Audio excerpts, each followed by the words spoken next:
The city of Johannesburg is the economic hub of the country, a space that is highly contested, as we saw in the last elections where the ruling party lost its majority, having to get into a coalition in the province, but also here in the city, as it had to do in the past. It's currently led by the executive mayor, Kabelo Gwamanda, and we've heard growing calls in this last week for him to step aside with his team, saying that they do not have the skill sets to run this province. The degradation in the province has been ongoing, and this dysfunction didn't begin with his tenure, which just began last year. However, it's been historic, but it's been compounded now with the leadership that doesn't seem to have the capacity to deal with the challenges that it's facing.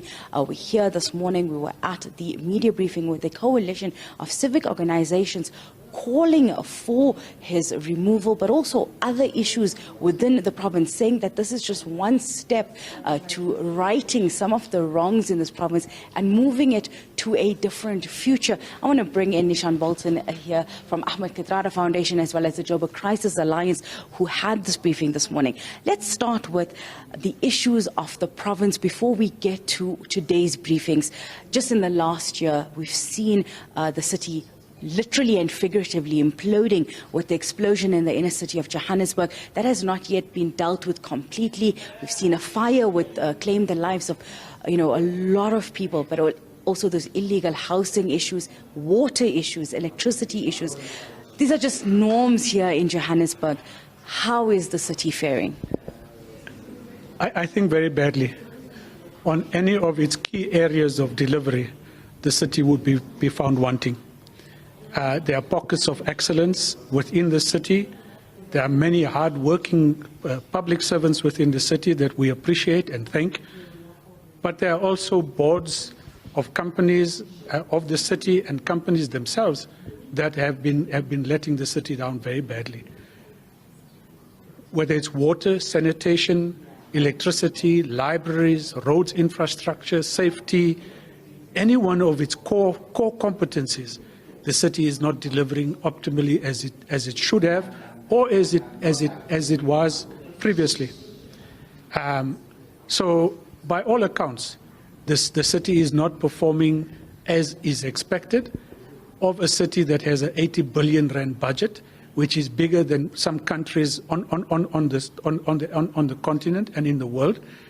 But it's a city that is the economic hub of this country. If Johannesburg fails and if Johannesburg collapses and goes down the route of other metros in this country, then the entire country is at risk. The economy of this country is at risk. Our democracy is at risk if Johannesburg fails.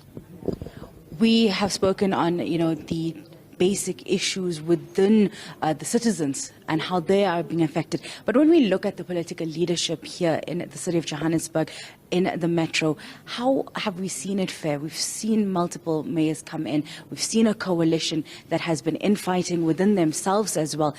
How, let's just, give them a score first. It won't be more than two out of 10. And when a mayor can speak so disdainfully of the citizens of the city, who rightfully and justifiably are angry about an electricity surcharge, and you call them stooges, I think is an indicator of political arrogance, but also a sense of impunity, that there won't be consequences for that kind of demeaning language. And it's a protection then against all the other failures of delivery. We are mindful that the city has a huge challenge. Its budget will not be able to deal with all the pressing issues here. But when in any modern city, when you are faced with that kind of situation, you have a greater connection with the citizens of the city. You engage them better. You get them to understand the issues, and you get them to understand what it is that they must do to help fix up the city. But it requires a level of humility that we just don't see in the city, and one that we will hope will come about should there be political change.